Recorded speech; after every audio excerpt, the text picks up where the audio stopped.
peux pas marcher loin. Donc je peux pas aller prendre le bus. Ouais. Donc je peux pas me déplacer vraiment. Donc j'ai la chance d'avoir quelqu'un qui vient me chercher tous les jours et d'avoir quelqu'un qui est à mes côtés. Mais si j'avais pas cette personne-là, comment je fais? Je reste chez moi. T'as un bus à toi? Ouais, j'ai même un métro. Et je t'emmerde.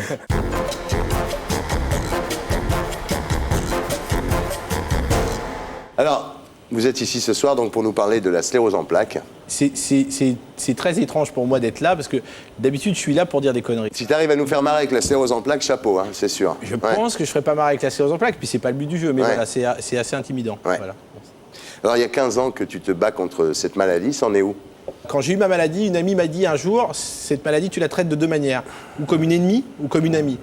Une amie c'est tu restes au lit et t'es malade, une ennemie c'est tu te lèves tous les matins et tu te bats. Donc tous les matins je me bats. Ouais. Il y a des matins où c'est difficile.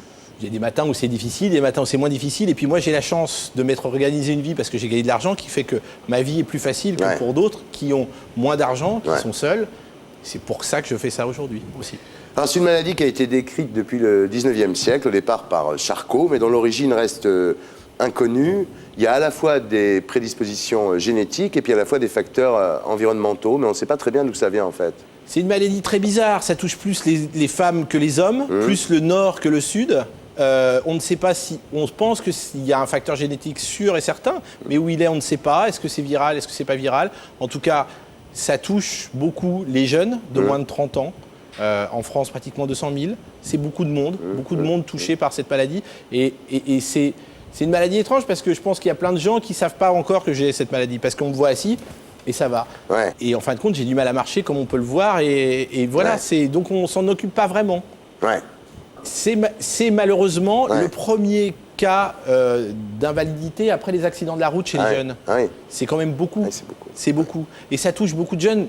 Et mon discours est simple, c'est aussi redonner l'espoir à des gens qui sont seuls chez eux, qui nous regardent sûrement ce soir et qui ont du mal à aller dehors. Parce que moi, c'est pas mon problème, c'est pas de marcher parce que je peux pas monter l'escalier, c'est que je peux pas marcher loin.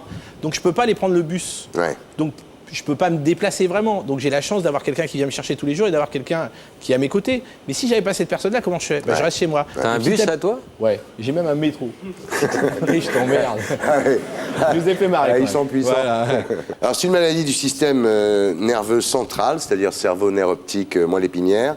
Et en fait, c'est la destruction de la myéline. La myéline, c'est une gaine protectrice qui entoure les neurones. Et l'influx nerveux qui part du cerveau est mal transmis au reste du corps. En fait, c'est ça l'histoire. Ouais, la moelle épinière, c'est le fil électrique qui relie tout le corps. Voilà. Et puis la gaine, il y a des trous dans la gaine. Voilà. Ça fait court-circuit. Puis par moment, on voit plus ou on marche plus. On peut plus se servir d'un bras. Voilà. Ça revient, ça s'en va. Elle se recrée la myéline ou pas? Non, malheureusement, c'est ça qu'on cherche. C'est de recréer la myéline. Si on recrée la myéline, tout d'un coup, tout va bien et tout repart comme avant. Alors, il y a eu les premiers états généraux de la sclérose en plaques le 28 avril dernier. Et donc, tu as tourné un clip, toi, de sensibilisation en faveur de l'UNICEF. Donc, on va le regarder, on va voir à quoi ça ressemble. Tu vas regarder ta caméra, c'est le cal rouge, et tu sais ce que tu dois dire. Magnéto, Serge.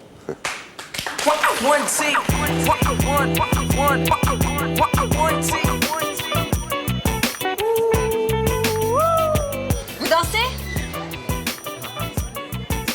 Allez! How you wanna top this feeling, sitting the top remains up in the spot with women where their tops revealing, losing my mind, feeling like I'm losing my. C'est pas moi, c'est une doublure. Moi, je peux plus le faire. La sclérose en plaques est la première cause de handicap chez les 25-35 ans après les accidents de la route. En France, 80 000 personnes en sont atteintes et 2000 nouveaux cas sont diagnostiqués chaque année. Aidez-nous à la combattre. Voilà.